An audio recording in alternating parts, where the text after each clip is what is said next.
banzete tozokata ezomemela biso mon bébé. Oh, c'est indispensable pour la santé à l'hypothèse. Matia tiropati Ami pesi kore ampona kote ya tiso.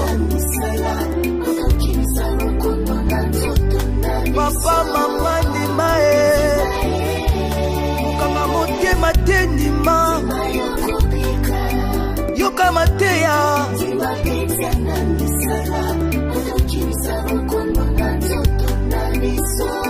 Nikoranga ya mwasi pia mobali Kaka banzete ozo négligé. Et celle que 5884 personnes bas à déjà traitées en général. Pété 1374 personnes à territoire na biso Songololo. Kaka nanzele ya banzete. Le tokomo ya ba délégation à Bapaya. Tu as déjà 5 délégations. Ba malaisiens, ba indiens, ba français, ba canadiens. Et bon ba aussi ba botami na centre Bravo Plan. Déjà 211 au solala. Yaka na centre Bravo Plan oyo kamate ya pe ozo ba kisi ko sunga yo mokolo na mokolo. Papa Flori Lukeba, conseiller administratif. Oyo kamate ya centre Bravo Plan. Tota ya mona misala potodika. La santé n'a pas de prix. La santé vaut plus que tout. Igasisakyo pene pene. Papa weli kokata banzete. Omoya kikoyoka mateya ya Bravo Plan. Misalo salaki na kibolenge lelo nzoto efundi yo kobeli malade ya prostate. Bako traite yo na nini lelo sili mayele totika kokata banzete yango ebikisaka biso na tango ya bokono. Belortemi Jika Masongo na Jikonda Yekitiala na poudre tanini poudre tukimisini Nyoso wana euti na nzete oyo sokata Bapotrete yo na nini Eko na ngai Vanda pe kanisa malamu Wisa ya le padre Yango tosengi na leta Na masai Indusa Mkaila Toleli Centre Bravo Plante Médecine traditionnelle Scientifique Congo Central Bakongole Baseveria. Centre Bravo Plante, médecine traditionnelle scientifique du Congo central, Namabele ya Boma, et Boma Meningana. Toutes les maladies incurables sans maître. Centre Bravo Plante, traitement et prévention. Yoken Sakave, Bana Komini Akalamu, Nzadi, Kabondo, Yabino Solution Bongola Meso, et Yokani. Docteur Jonas Nsumbwe, la kisabango de quoi vous êtes capable na oetali makayamansi. Bana rond-point, bana ficher, bana dumbi, bana famille adinalo. Mais c'est la bepe nzinga nzinga, yeba ke oyabiso traitement, pas comme les autres. Bakosi kosi bino ke na médecine traditionnelle, baki sezanga dosage. Kasi tuna Dr. Jonas Nsumbwe, nkwami ntiye makaya, atali sabino sekele oyo ya salelaka. Oya yenkisi nyoso eza na dosage. Ndakisa nkisi na kombo kamasong. Ezo traité hémorroïdes, infection, estomac, douleur musculaire. Pomade vidila eza kobikisa maladie ya loposo, mpese, makwanza, pepa filaire. Huile sukula, ezo traité sinusite, poudre insukimicide, eza ko traité éjaculation précoce, kozanga appétit pe hémorroïde. Tikitala, ezali kosalisa bayebabelaka maladie ya tension, douleur articulaire, pena glycémie. Pomade Nkindangolo, ezako traité fièvre, douleur articulaire pe musculaire, brûlure et tikalisimate. Bongo poudre ntanini, ezako prévenir pe ko traité cancer pe glycémie. Biokondo, ezako salisa diarrhée, gastro-intestinale pe douleur musculaire. Biokonda, ezako salisa asthme, angine, douleur, glycémie pe infection respiratoire. Poudre ntiwamene, ezako biksa carie denteuse. Ndeko mwasi pe mobali, oza kobela nini? Prostate, tozana kisi. Problème mabota, kisi ezali. Problème d'infection, wana kutukolobate. Na kati ya boma, adresse kaka moko. Oye kaka na Mesela B, na wenze yangenge. Na veni Bandalungwa, numéro 76 na quartier Tadi, na commune ya Kalamu. Yaka toko yambayo de 8h à 14h. Ezali okoya na rendez-vous ya tata docteur, kolia bidormate. Yaka à sec. Centre Bravo Plante, traitement et prévention. oya biso tozwaka échec te. Na centre Bravo Plante toza na kisi ya poudre ya pomade ya jus na ya te yango nde ezopesa solution na bamaladi na biso.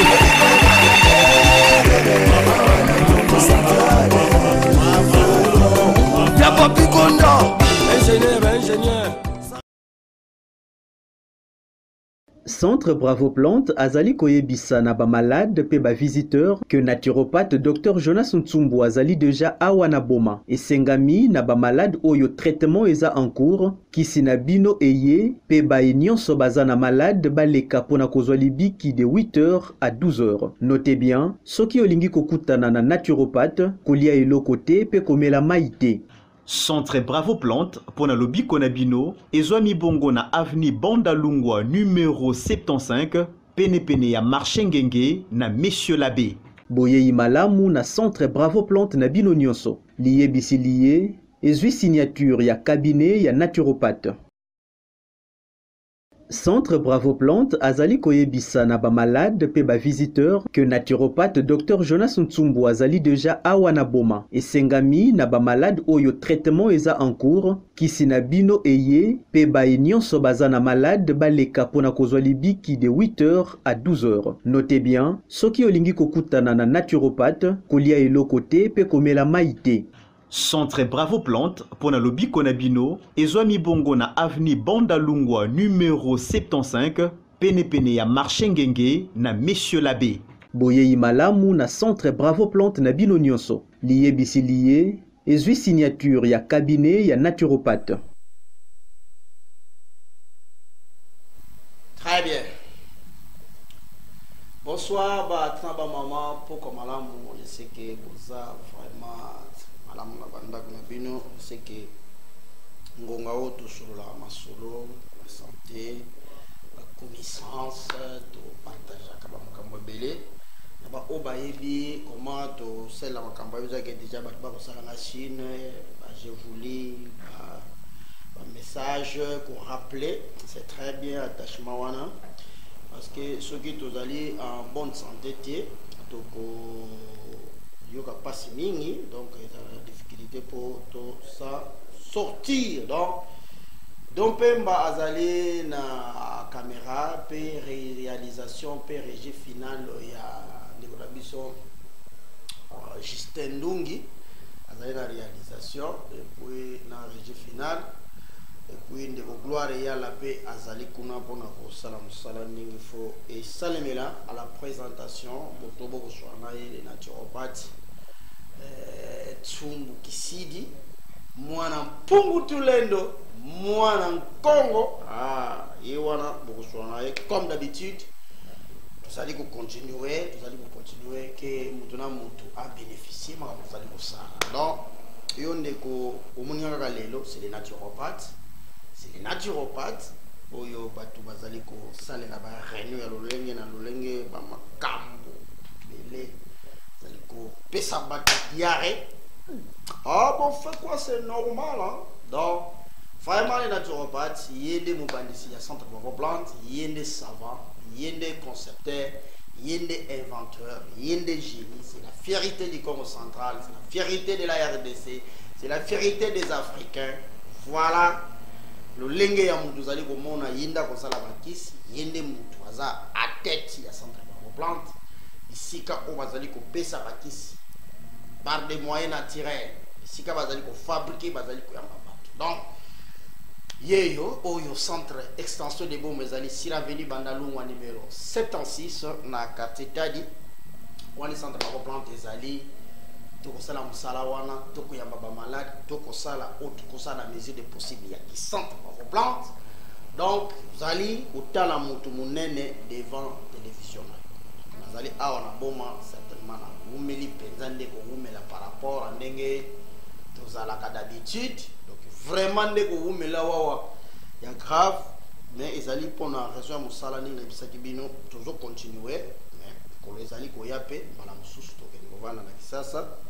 C'est comme ça que tu allais on a mis ça ma copie ça balesso. On a rappelé bande comme suspect to ko tchaba CD yo mutu za na besoin ya émission na ba émission nyonso tala mais o vous en avez besoin on peut bien biso gravelo na CD ba pesi yo ya c'est ce qui va se passer gravelo na CD ba pesi yo ya so pe bo mo na bina important bo bomba genyo so na mutu il y a pas de problème donc mon ngai puis so bi CD na yo et puis ba tcheli yo ba émission za na besoin normalement que CD moko ko kaka 2 à 3 émissions 2 à 3 émissions CD mo 2 à 3 émissions CD mo le côté abotela ngai endométriose abotela ngai infection abotela ngai hémorroïde abotela ngai stangawis abotela ngai baoba abotela ngai kokoti bacheli en attendant donc pemba gloire ya la botte donc ça sous communiquer bande ko baye ba communiquer en attendant tanga natala bandimi bazaboni na liste na ngai awawa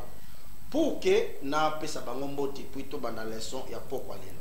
Allez, c'est parti.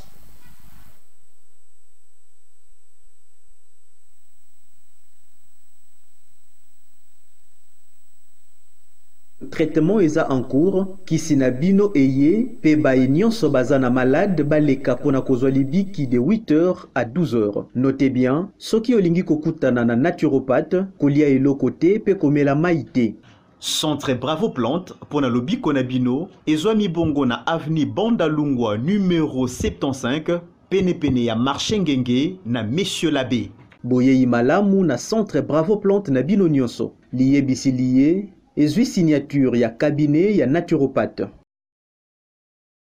Centre Bravo Plante azali koyebisa na ba malade pe ba visiteur que naturopathe Dr Jonas Ntsumbu azali déjà awa na boma esengami na ba malade oyo traitement eza en cours kisina bino eye pe ba nyonso baza na malade baleka pona kozwa libiki de 8h à 12h. Notez bien, soki olingi kokutana na naturopathe kolia eloko te pe komela maite.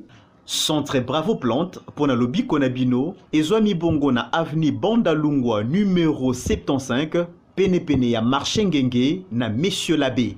Boye malamu na Centre Bravo Plante na bino nyonso liye bisi liye ezwi signature ya cabinet ya naturopathe. Centre Bravo Plante azali koyebisa na ba malade pe ba visiteur que naturopathe Dr Jonas Ntsumbu azali déjà awa na boma esengami na ba malade oyo traitement eza en cours kisina bino eye pe ba nyonso baza na malade baleka pona kozwa libiki de 8h à 12h. Notez bien, soki olingi kokutana na naturopathe kolia eloko te pe komela maite. Centre Bravo Plante pour na lobi konabino ezwami bongo na avenue Bandalungwa numéro 75 pene ya marché ngenge na Monsieur Labbé. Boye malamu na Centre Bravo Plante na bino nyonso liye bisi liye ezwi signature ya cabinet ya naturopathe. Centre Bravo Plante azali koyebisa na ba malade pe ba visiteur que naturopathe Dr Jonas Ntsumbu azali déjà awa na boma esengami na ba malade oyo traitement eza en cours kisina bino eye pe ba nyonso baza na malade baleka pona kozwa libiki de 8h à 12h. Notez bien, soki olingi kokutana na naturopathe kolia eloko te pe komela maite. Centre Bravo Plante pour na lobi konabino ezwami bongo na avenue Bandalungwa numéro 75 pene ya marché ngenge na Monsieur Labbé. Boye malamu na Centre Bravo Plante na bino nyonso liye bisi liye ezwi signature ya cabinet ya naturopathe.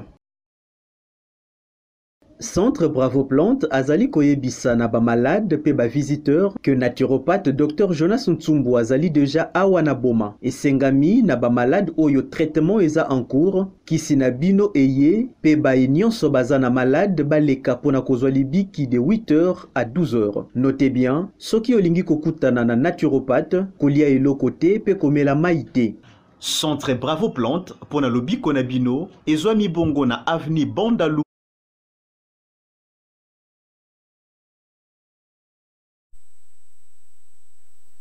Très bien. C'est que communiquer l'équipe déjà, bande ko belé, bon, qui déjà, naturopathe za na bomo, bakisi za kuna, bato ya kala, naturopathe za, bato ya sika, naturopathe za. Vous avez besoin de mon aïe, oye wana de 8h à 12h, koliate, komela maite. C'est ce qui se passe au Bravo Plante. Donc, vous allez avoir un bon bateau comme ça na biso, bande ko nyonso baza na besoin na biso bande na besoin baza na besoin ba service ya Bravo Plante toza wana de 8h à 12h. Très bien. Les autres vous allez na trop c'est trop. Ça veut dire trop c'est trop c'est que ça va me lo mo boye je tout ça bat parce que atu ko banga parce que ko lo makambo ya politique. Nino lo makambo ya kimbangu. Ya ngote to ko lo bela trop c'est trop na makambo susu. Allez bandimi baza boni awawa 134 mbote na yo 117 mbote na yo les trois chiffres suka to ko zoana 776 mbote na yo 481 mbote na yo 119 mbote na yo maître Jean-Claude Malonda mbote na yo bandeko ya cabinet maître Kassa mbote na bino 135 mbote na yo 218 mbote na yo 018 mbote na yo 808 mbote na yo 876 mbote na yo 840 mbote na yo 965 mbote na yo 860 mbote na yo 944 mbote na yo Maman Simba konza ba protocole ya église ya Tataon kuna na Saiko mbote na yo ovanda wana tutala na baje vuli batu baza boni na baje vuli susu andeko batini baje vuli baza wa 405 mbote na yo 729 mbote na yo oh là là bandimi ero ba chofa kama kasi parce que mbote na ngeza la bénédiction zali tumdako pesa bénédiction ça ko pesa mbote wana talaka mwana mpungutu ndako pesa mbote donc eza bénédiction ndako pesa bénédiction wana donc to zongela muke bandeko ba pompe 157 mbote na yo 934 mbote na yo 331 mbote na yo 092 kubenga ngaite mbote na yo na bana na bandeko nyonso bisika nyonso bino bozali 331 mbote na yo 416 kubenga ngaite mbote na yo libota nyonso na bandeko nyonso bozali wana boko landa leso ya poko alelo toko kene malembe 588 mbote na yo 729 mbote na yo 318 mbote na yo 405 mbote na yo 08 mbote na yo 361 mbote na yo 956 mbote na yo 804 mbote na yo ça devient grave 482 mbote na yo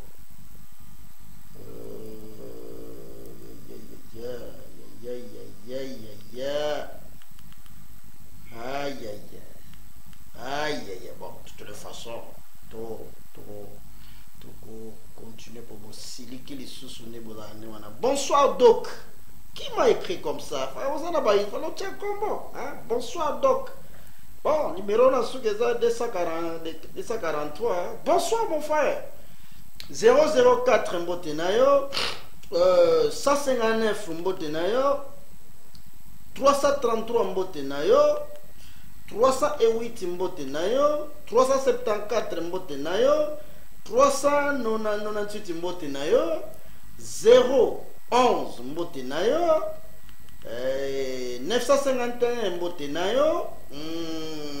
Oh là là. 518 Mbotenayo. 295 Mbotenayo. Et 308 Mbotenayo. Allez, 062 Mbotenayo. Je sais que tokoya ko récupérer les sous série ya batu o to pesa sous mbote. Donc bandi minyoso oyo ba tini partager volité ata message te ata appel pété ou bipété ba mbote na bino aussi ça na 962 ko benga te mbote na yo to suki sa tapa ina yo oh là là 343 mbote na yo bisika yo zali na bande bonyoso o bazali na yo wana na bino banso bozali kotala ngai tikali pamboli ya mpuntu lende za bino pe olandi malamu ya émission na bino santé pour tous. Très bien. Et là, vous allez dans trop c'est trop nini wana toye kola cholestérol. Parce que tu constates vraiment ba maladie ébélé ou yeli na cholestérol vani na mboka o. Na mboka boma, Congo central, na RDC, na ba africain nyonso. Alors photo boye sabino graisse eza iloko nini. Consommation ya graisse, utilisation ya graisse, rôle ya graisse dans notre monde. Ils allaient le connaître. Alors, na terme scientifique, bah, il y a un cholestérol, mais na terme oyo bino pour comprendre. Mama ya ndunda ayo kama kama nazako lobao. Mama ya matembila yeba, mama ya makala yeba, ba mama ya zolantia kubayeba, ba mama dina loba yeba, ba mama ya dumbi bayeba, ba mama ya ntanduma ya ndakuna bayeba, ba mama ya fisher bayeba. Donc ça dit nazana besoin ya bato ma plombe beliti, nazana besoin na koloba na ba terme oyo baku couche oyo baku ko comprendre ta le côté ba comprendre. Donc cholestérol to graisse, hein, graisse mafuta ya vanda kana banito beto ya que très important. Mabidong nzamba sali biso to azana to nzoto na biso na besoin mafuta, na besoin mungwa, na besoin sucre, na besoin ya mafuta mungwa sucre, azana besoin ya ngai, azana besoin bololo, mais lelo to busukaka mafuta. Mais mafuta ngo ba benga ngo cholestérol. Toyeba cholestérol eloko ni. C'est-à-dire cholestérol ezali eloko do mafuta ezali eloko oyo ezali na kati ya nzoto mutu pona efinika to encadrer to sécuriser ba cellule ya nzoto. Première chose, mafuta ezali pe kosunga pona fabrication ya ba hormones. Je ne sais pas hormones mais bisimba yayi oyo ko simbaka ba rein par exemple, les appareils des instruments des organes génitaux, ma glande, ma ovaire, tout ça. Donc ça dit ma fout des alliés ko faciliter fabrication, il y a ba hormones, pe les alliés ko sunga pe ko sécuriser pe ko encadrer ko couvrir ba cellules. Donc ma fout déjà très important. Même la katia ba ni sise me magamakila, moi graisse za wana pona ko pesa lucidité, même na katia cerveau, même na katia motema, même na foie ba si par là, ils allaient pona ko finika ko encadrer ba cellules. Voilà un peu quelques explications au tout ko pesa par rapport à ma fout parce que ma fout ko lobela wana graisse, o ya camion non. Nzoto amutu azali na organisation o nzamba chaki pour que épais sa graisse, graisse wana est facilité et et fini comme cellule, il encadré par cellule, et participer à la fabrication de hormones. Les scientifiques vont foudroyer ngaïté. Maintenant, graisse wana est-ce que quand ndenge tozui le graisse au limba la main comme graisse non. Graisse wana et ko salema à partir de usine ya mwezani na nzoto muntu ezali foie. Donc foie yende azali usine ya transformation ya ba aliment gras oyo olé biloko graisse olé mbila olé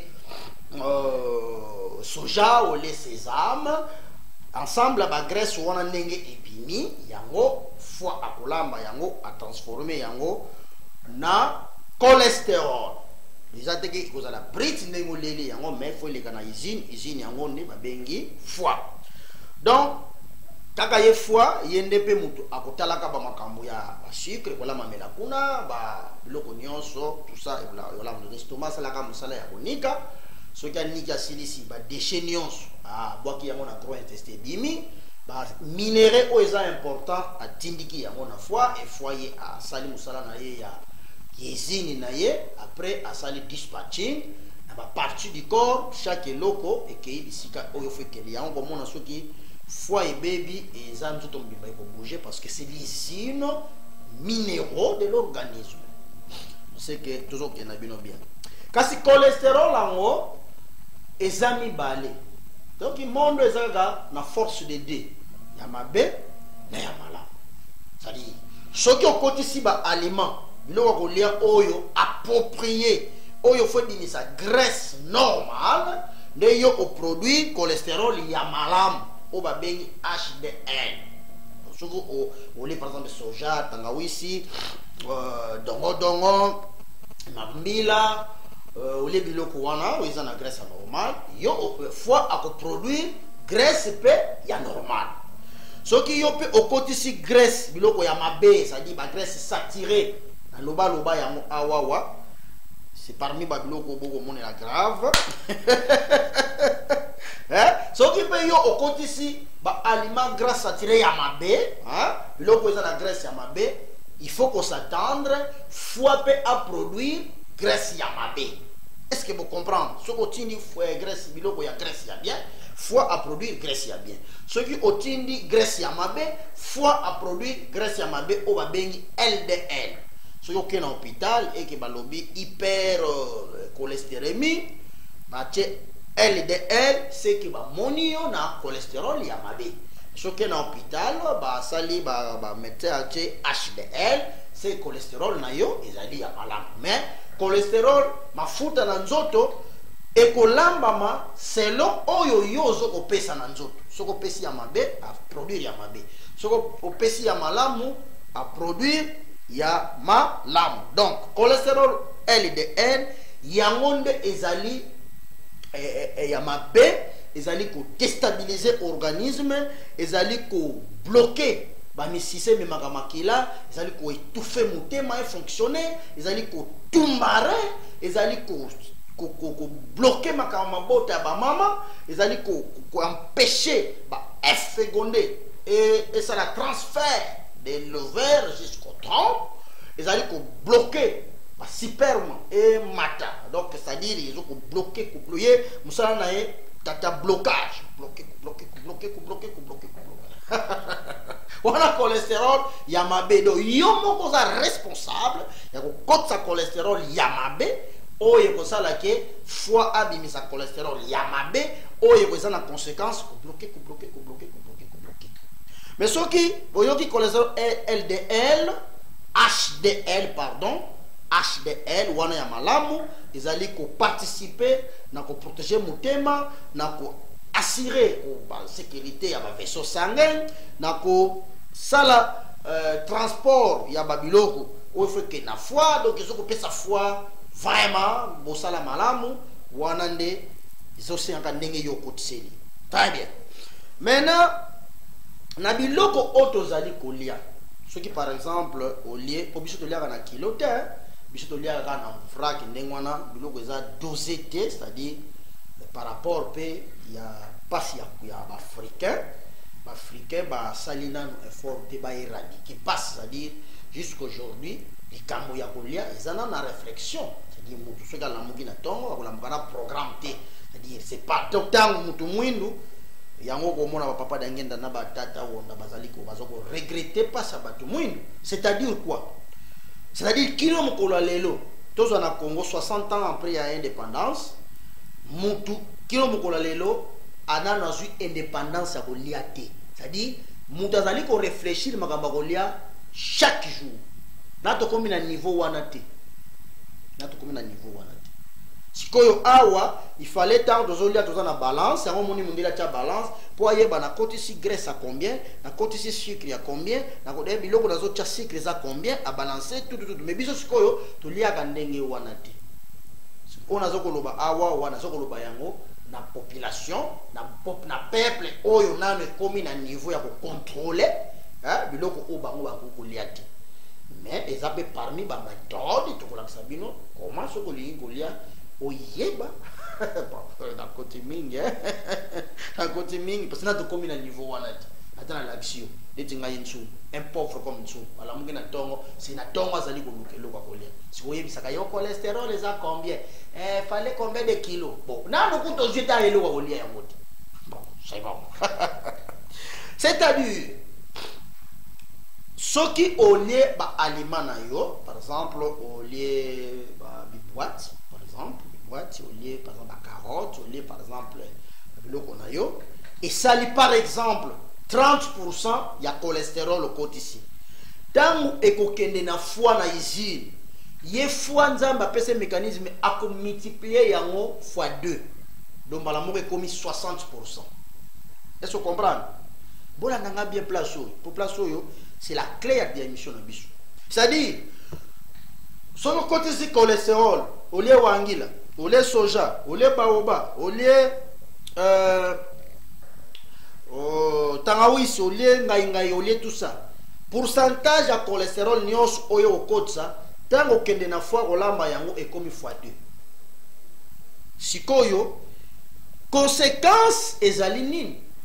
Tant aux par exemple lutu moko ya mayonnaise, ezali par exemple epesio 120% ya cholestérol, la concentration.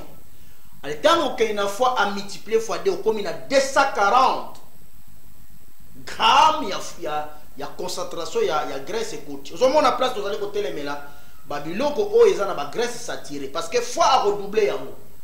Aux huiles d'olé au méli. Et c'est là qu'il y a la concentration combien? Dans la boîte, la qu'on a comme ça, nous avons 150 la concentration. Au méli d'olé, mon bibayo, quoi, c'est bien. Mais tant qu'il y a une fois à multiplier en et pêcher 500 grammes de cholestérol. Alors les gens s'attirent, il y a ma baie. Ici, quand vous avez la cardiaque, AVC, hypertension, diabète, il y a moi. C'est-à-dire la quantité au compte ici, fois à multiplier. Mais gloire à la bande, on va comment on va photo. Faut pas mon maman goloba. Ah, on est télévision, ça radio. Faut pas mon. Très bien.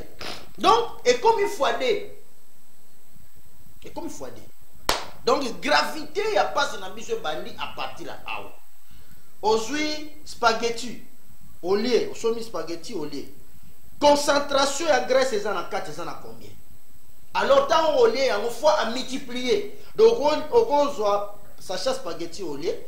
Et ça dit par exemple, il y a 300 grammes de cholestérol. Ce n'est pas ça. Tu as un cholestérol, tu as un cholestérol, ça c'est le naturel, le relaxation. Donc, maman, multiplication, il y a une gravité, il y a cholestérol. Il y a un moniteur au télémélabiloko, malgré que ça nous pose vraiment des problèmes sur le téléméli. On va continuer à combattre. Nous avons l'expérience scientifique. Nous avons déjà plus de 14 fois sur le combat. Plus de 14 fois. Mais quand on a fait ça démonstration scientifique, donc voilà un peu danger de la fabrication de cholestérol dans parce que ce qui au côté ici, il y a mingi. Qu'on multiplier. So côté ici, il y a donc c'est les os dans mon côté, ça cholestérol il y a bien. Dans au fois pour multiplier, on a toujours en bonne santé net une. Mais ce qui au côté ici, il y a mabé. Là maintenant, au commis mon asikoyo, au commis au multiplier cholestérol ezali ya mabé. Voilà musala cholestérol ça la yango na soka accompagner ba vaisseau sanguin. Yo bozo mona cholestérol est commis déjà ebelé na vaisseau sanguin. Tala nenga zali ko étouffé nzela ofo leke la makila gloire ya la o multiplier ba photo pour nazana retard vraiment ba photo ba ndiko ba ko mona te.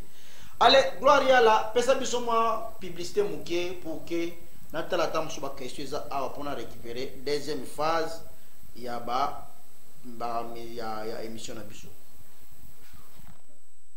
Il a toleli, centre Bravo Plante, médecine traditionnelle, scientifique, Congo central, Congolais Basseveria. Centre Bravo Plante, médecine traditionnelle, scientifique du Congo central, Namabele ya Boma, et Boma Meningana. Toutes les maladies incurables, 100 mètres. Centre Bravo Plante, traitement et prévention. Yoken Sakave, Bana Komini Akalamu, Nzadi, Kabondo, Yabino Solution Bongola Meso, et Yokani.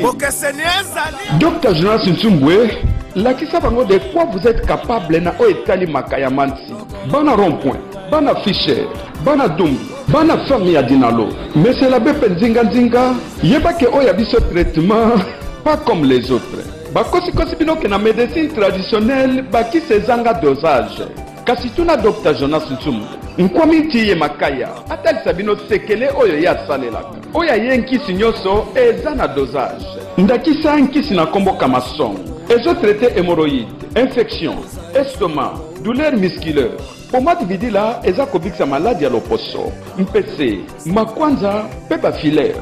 Huile sukula ezo traité sinusite. Poudre insuccincide eza kotraité éjaculation précoce, kozanga appétit pe hémorroïde. Tikitala ezali kosalisa bayebabelaka maladi ya tension, douleur articulaire pe na glycémie.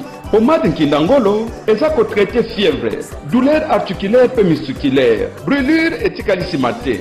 Bongo poudre ntanini eza prévenir pe traiter cancer pe glycémie. Biokondo eza kosalisa diarrhée, gastro-intestinale pe douleur musculaire. Biokonda eza kosalisa asthme, angine, douleur, glycémie pe infection respiratoire. Poudre ntiwamene eza kobikisa carie denteux.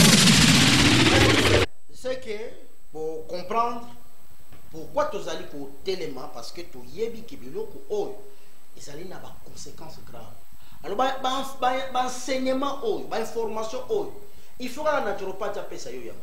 Poko mona yango sous côté musute, yende muto fois pesa yo yango pour comprendre. Donc yango zo komona to komi na problème ya graisse mingi parce que la production se fait rapidement par rapport à ba quantité zo ali ko cotiser. To sauter. Maintenant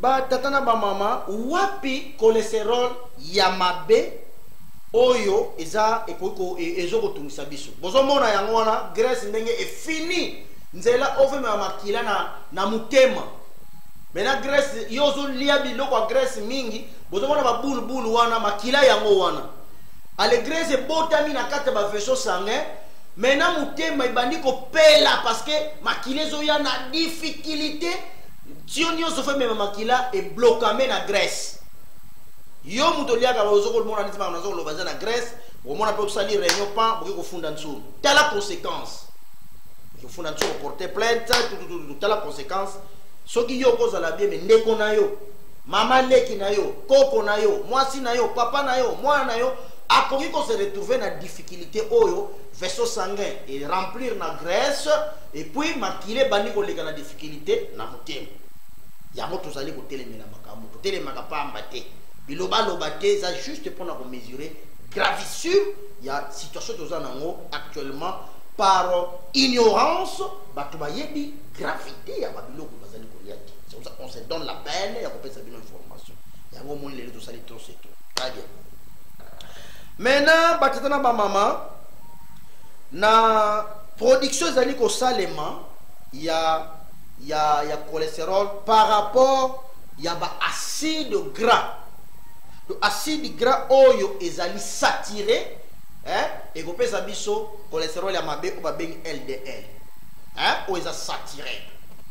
Par exemple na ba graisse alimentaire o tozali ko na uti ko tanga yango ba charcuterie ba produits laitiers ba viande rouge ba maki ba kalinga bo bera su omelette wana so il y a des choses tokisi ndenge zo mona ba tokisa il y a pas de problème soki ba kalingi ye na lolenge bo kalingi la kawana il peut se transformer en cholestérol. Dans ce cas soko lingi atumba cholestérol faut cha ayi mingi matungulu mingi tanawisi mingi céleri ya mingi na kati pona e combattre cholestérol minenge bino bochaka wana oziku to susu sardine o poti susu na maki ndeko na ngai o produire plus de 500 grammes de cholestérol lia to mona ze loko ya dangereux lia ki wana bozoko mona loko ya dangereux.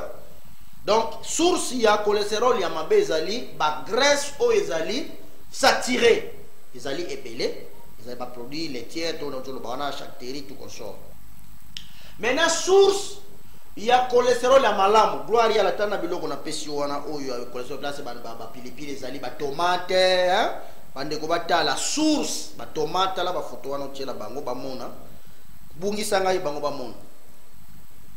Cholestérol ya malamu ko bimana masango, cholestérol ya malamu ko bimana soja, cholestérol ya malamu ko bimana tournesol, cholestérol ya malamu ko bimana mbikaza malenge o ba bengi citrouille, cholestérol ya malamu gloire ya la laksanga yi ba biloko wana izana ba fruit bande ko ba mona makamna zali ko loba na misu.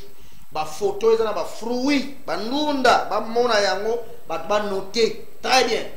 Aubergine, na malala, na avocat, na soja, na madesu, voilà ba source où veut bimisa cholestérol ya malam misunia fraîche ya fleuve ya océan kuna de graisse normale HDL il faut ebimela kuna nde boko mona wana gloire ya la continue la ba photo ebele bele za mwa mingi wana poto le ka étape oyo donc bozo mona biloko ba pomme de terre ba pilipili ba céleri ba makasu na che biloko nyonso ko mona ba makasa ya zamba ba mfumbwa ba madesu tout ça ba mila mais oyo botala bien oyo c'est très dangereux. Hawa ne makamweko bimela pona ebote la biso cholestérol ya mabe oyo très bien gloire à la zenga kwana ni tu zenga allez zenga kwana et tout ça très bien allez on ça oyo bo wana ya mwe ko enflammé foudre voilà batata ba mama to laxibino graisse amalamu bisika fo bimela obozo mona simana ngai graisse pe ya mabe bisika fo bimela omoni na miso na bio donc nazozo meloko osoko kotisi graisse ebele ya mabe ye moko fo ako multiplier yango ebimi susu ebele soko kotisi graisse ya malamu tango fo ako multiplier yango ebimi susu ebele ya malamu ebisi bino très bien. Maintenant, ba tatana ba maman, ba conséquence nini et koki koya soki graisse komi ebele. Gloire ya la ba fota cholestérol. Tu me donnes ça. Moi comme on a bungi sanga na zo expliquer bango pour te récupérer ba étape tika li bongo nzo ke malé. Bungi sanga yi cholestérol. Bande ko ba mona ngana banda ko expliquer ba conséquence. Ba tatana ba maman conséquence à liboso ce qui graisse comme ebele première chose oyo ya mabe d'abord to banana conséquence ya oyo ya mabe et ko bloquer banzela oyo ememaka makila gloire ya la uza wapi et ko bloquer banzela oyo ememaka makila bloquer première conséquence deuxième conséquence et que salisa makila ba caillou via manœuvre ya bloquer nzela o makila boum sanga gloria la o fo me makila a bloquer nzela et makila pe ezana facilité et fabriquer ba caillou et salemi bokoye bana suka kuna e kusani soit e kusala ba plaque na circulation sanguine to na ba artère o ememaka makila. Pe conséquence mosusu et koya comme ba calculus bileur ba calculus bi c'est-à-dire et ya ko ça la masse moko important ya ba Christo hein o ezana ngo moins important et ko se présenter na vésicule ou na voie biliaire ou na rein bon donc un peu scientifiquement trop ça va vésicule na ba voie biliaire tout ça maman ya ndunda balobi a voilà antu tubila betu tuma lo lo bana lingala siko ya ko me mama français wa bon alors on a retiré volume ça ba maman ndunda ba maman bo lim ça na retirer vésicule donc ako graisse wana ya conséquence ya mabe ako bebisa ba rein ako bebisa ba nzela oyo e ko même makila bozo mona wana ba che wana moni oya suka c'est-à-dire l'île de Sounios au makila faut kendele et blocamé na graisse et blocamé donc et conséquence il y a graisse ya mabe yango wana conséquence yango wana ali boya ko yeba mena tango esali boye maladie nini ekomema tango to komi siko na niveau ke ya ba graisse kangami tout ça mais ici maintenant l'AVC Evandeli biso, c'est ici maintenant l'hypertension Evandi, c'est ici maintenant diabète Evandi, c'est ici maintenant makamabota est bloqué, c'est ici maintenant obésité, to komi mi nene, hein? O komi mu nene, c'est ici toujours makamazali koyela okoy munene ya cholestérol yonde koza munene omitala pourquoi komaki munene gloire yala ulakisi na monani naza komona na te ba mama bakoluka ngai ya wawa mwana za kokumisa ba mama mingi po mama na ngaza 86 ans j'ai confiance j'ai confiance en maman très confiance yo fianga mama na yo italien mo confiance donc naza la posa ba mama ba lobi ba komona ngai te gloire bungisa nyina trop ba mama ba regretter mais moi la bungi ndengeni te gloire yala munda finika ngai da kimite nazali ngai mantimba kuna na psychologie mais moi la bungi ngai très bien.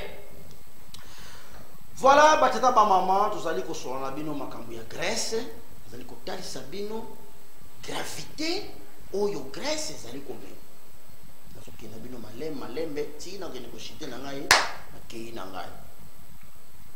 Très bien. Maintenant ba symptômes tangu Grèce komi ebele na nzoto nini okomona na nzoto no ekosala lolenge nini. Première chose okoma poids mingi moningane na zabo soki na dame kwa na ngai na likabu na liaka na mbinzo paf na kiko se peser 72 kg 71 kg comment la boete na da pesa kate soki na vani na ngai bu na ke peser bu na ke tela boy 69 kg kande na zabo na koma 75 kg 69 68 71 70 na sura kwa tande na zabo bien très bien.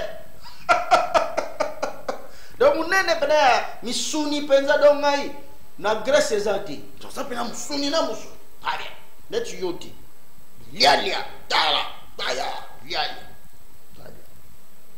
okoma obèse komi munene ezali ba symptômes ezali ko laksa ke yo cholestérol na yo emati symptômes mususu tension na yo eyokelaka kisite parce que makila ezali bloqué esali bakayou toi la photo c'est important la sango ba mona na meka kobeta c'était awa vite photo na bomona makila eza bloqué moni photo suka na se bakayou esalemi nzela nyoso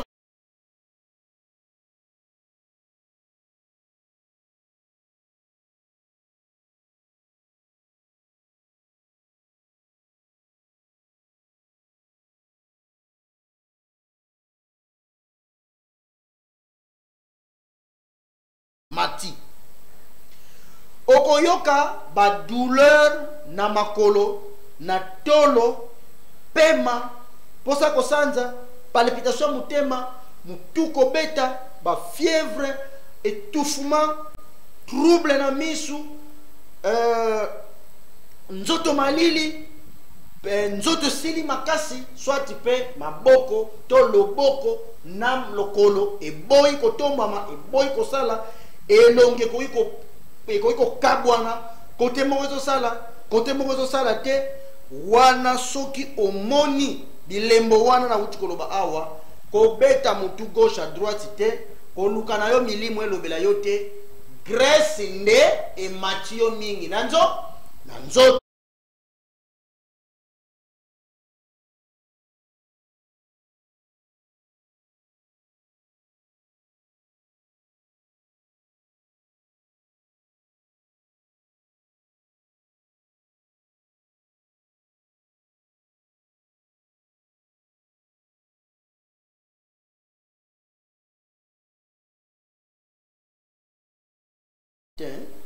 la quantité nini mutu fa la ona nzoto gloire ya la nzembo wana ya merveille wana otila bande ko batala comme ça natanga ba message na récupérer 2 3 1 2 3 et puis c'est parti.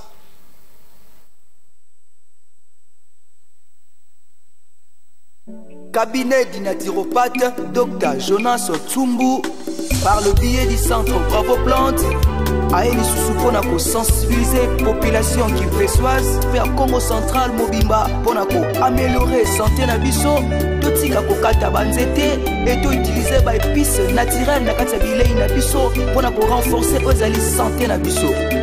L'évangéliste Paul Kolo tango ekoki tofungola matoi population qui besoise pe ya Congo central toyoka mateya ya naturopathe kaka Jonas Ntsumbu azali kote ya biso. Totika kokata banzete na kati ya mboka po yango ezokontribue na sante ya libota. Toyeba nini tokoki kolia na oyo tokoki kolia te po yango ezoprovoke bamaladi ebele. Totia matoi na malako yango, totia yango na misala po to renforcer sante na biso.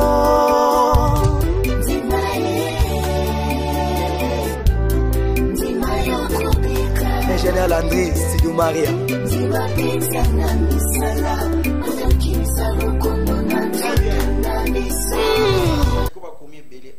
Vraiment toujours là, pendant kilomètre 8 basé na moni ba message nyonso bande ko ya nganda ntsundi ba ko ebisa ngayawa bande ko ya dumbi ba ko ebisa ngawa donc na ko ebisa bino awa nombre ya bato ezo ba je sais même pas ils a meeting populaire na ko sala pour les babilo ko webna mina ngoti bona ozolia ka biliara ta ba ko yeli susu kitena ko critiquer bazo ko critiquer te bazo ko yebisa yo penza makambu penza ya grave. C'est-à-dire na bolingo oyo ba papa ya ngenda batata ona batata mpali ba sengi na biso to zala nango yango ndengai nazali ko sala awa to zala na bolingo wana yango na bebisila ka ba mbongo pona ko komisila bino basango o donc asona ko yango na sona koti paradis te sege zala ka pena lola ngafuna konta avec le travail que j'ai fait pour l'intérêt des autres même na wana na paradis si yo pe sala ndenge wana. Yo sala li kampo na baninga quelque chose tika mutema mabe ça le somakasi nous sommes en temps dans l'avion on a jet privé na di pamboli uti pa ya mpungu tulele parce que nous avons souci ya baninga bazala na information très bien donc on récupère comment Grèce faisait la na nzoto moto. OK, normalement batata na ba mama bandana 1 Tina 30 ans, normalement, Moutouffo Azala, de 1 à 5 grammes, il y a graisse par décilitre. Normalement. 1 à 5 grammes par décilitre. Ce qui est je ne sais pas, pareil, il y a check-up, il y a graisse, est-ce que Zali, je vais me renseigner dans mon ami papa, hein? Oh, il y a hôpital La Grâce, dans la ville, il y a tout sur la année bien.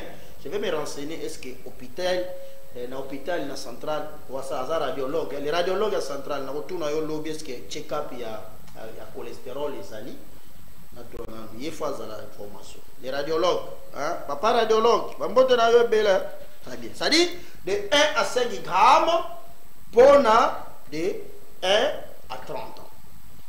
De 30 ans, tu côté Tikali. Donc ça dit awa ezali de 2 à 6 millimol. Awa gramme souté. Awa gramme de combien de millimol par décilitre. Faut ezalana bakila wanande yo penza ozali na les meke dans 4 septembre la malam Grèce ça bien contrôlé. De 2 à 4 à 6,4 millimol par décilitre. Ah oui, c'est ma graisse mingi. Pas 30 ans. Pour biso dans un régime alimentaire équilibré. Nengo banda ko lela na bomwana. Maman simba protocole. Ya ikizo comme 50 ans. Ozolia les mêmes biloko za kolia. À un certain âge, à partir de 30 ans, biloko nyonso e oyo za kolia ka pe photo changer régime. Donc on aussi peut soit 50 ans. Kuna comme ko loka biloko ya ba minéraux, ya ba vitamines. Parce que nous autres bandits kolemba. Je vais vous donner ces leçons là, Nicolas Zali Koya. Comment faut préserver nous autres nabiso na ba échelon, âge par âge, il faut donner la pour que au commandé ti maman ya nsumu 88 pas beaucoup tuna mituna na osala ki effort nini pour maman na commandé moi. Na webi sabino secret wana. Nikolo mususu na ko chipier sabino je crois le vendredi prochain.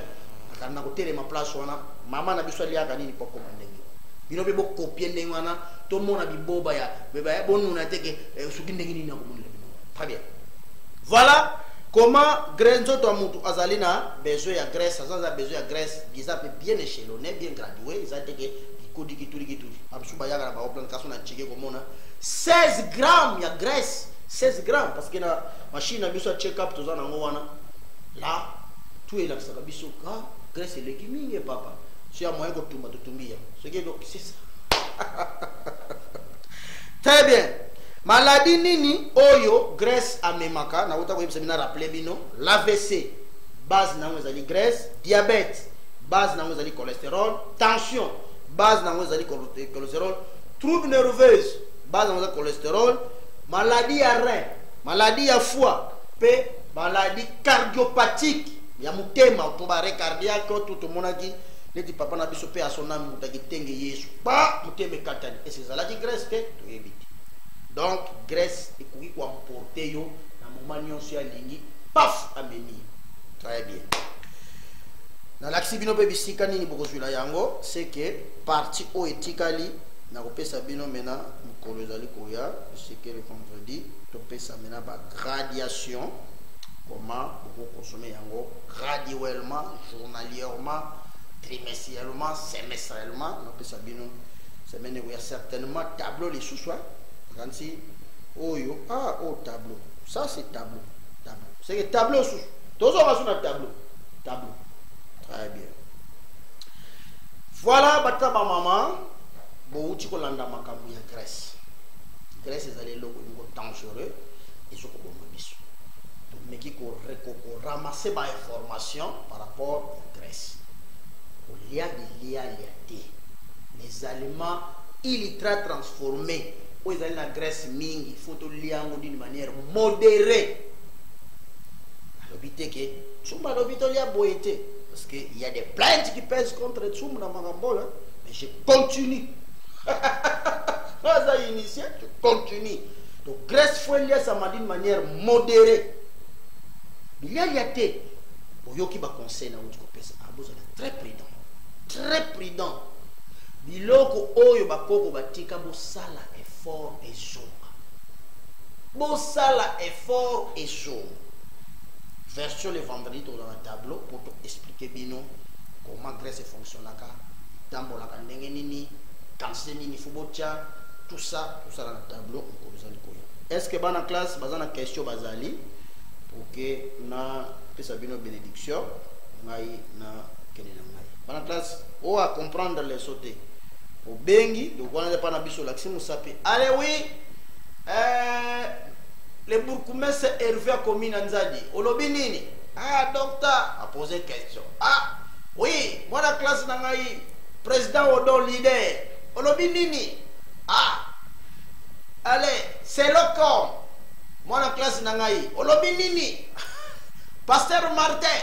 Olobinini. Donc c'est que moi la classe Bopesi ba suggestion na bino.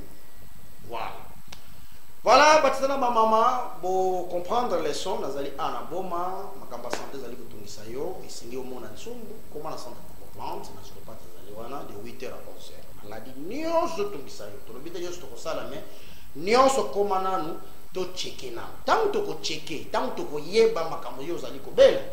Mbala moko biso to ko tukuyeba nini tukuyosala niveau na biso gloire yala tala déjà générique ya suka o cha oyo ezana kati ba dossier na biso kuna pona lingina kena pesa bénédiction kasi na poko lelo to suki na biso awa nazali awa na boma na keite nazali kozela bino bata maladi ya ka comment na bravo plan traitement ici là te comment na bravo plan ozapena nyongo na ngai puiza futa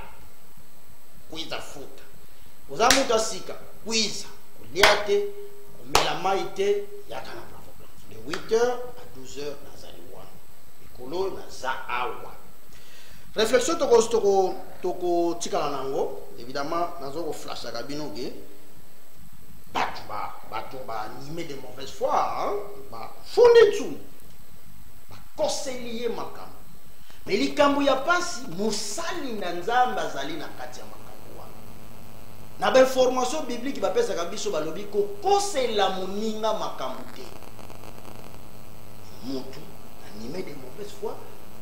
Amsusu kutu eza nango bien mais musali na nzambe. Ya munene. Apporter faux témoignage sans preuve. Oyo biloko na lobiti. C'est ça les regrets. Kasi tozala na bolingo. Soki to kwei bolingo batata na ba mama pasi na biso kosila te. Ba kulutu ba monaki déjà makambo. batiki biso tozala na bolingo biso toboyi kosala bolingo tokoyoka pasi totikala na bolingo bochange te tozala na bolingo ya solo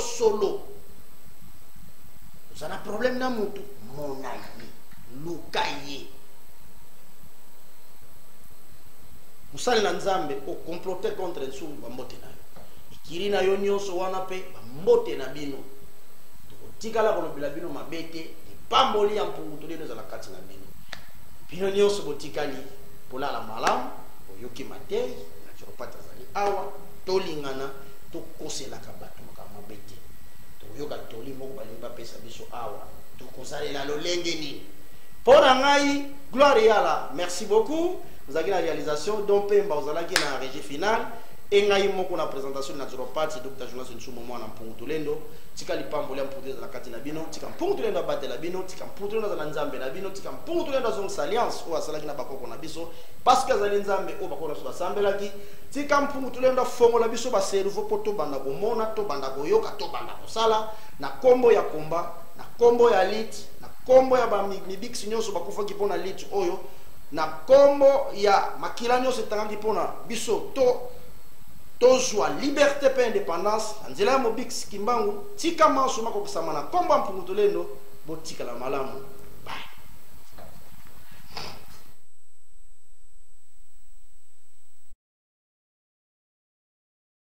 Papa Simon Kimbangu atungili bisu Babel ya sika. Est-ce que Babel wana ezali mpona kokabwana te malamu nde tozala moto moko tokabwana te batata bamama bajeune tomipesa na bolingo na mikolo mikuyaba kotala bato ndenge tokokufila nini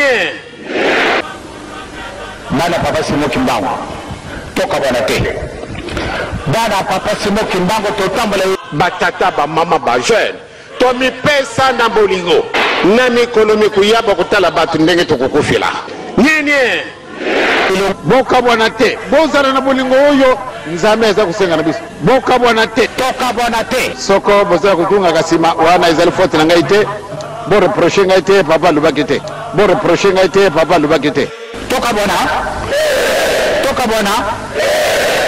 wana ezali mosala satana bo reproche ngai te papa lubaki te bo reproche ngai te papa lubaki te wana pardon patata pardon ba papa tokabwana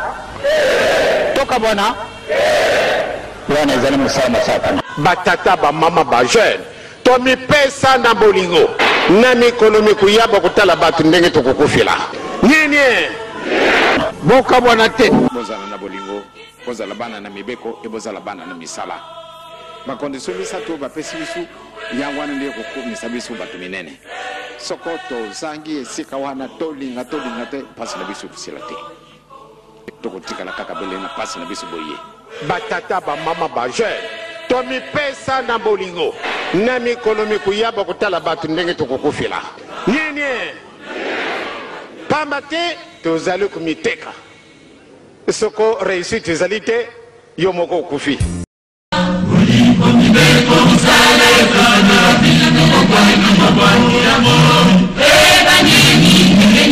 mawe na kubaka ya mwana nde ezali ekani na biso oyo mibeko misala makamisa toyo soko yo neglige yango de pasi na biso kusila te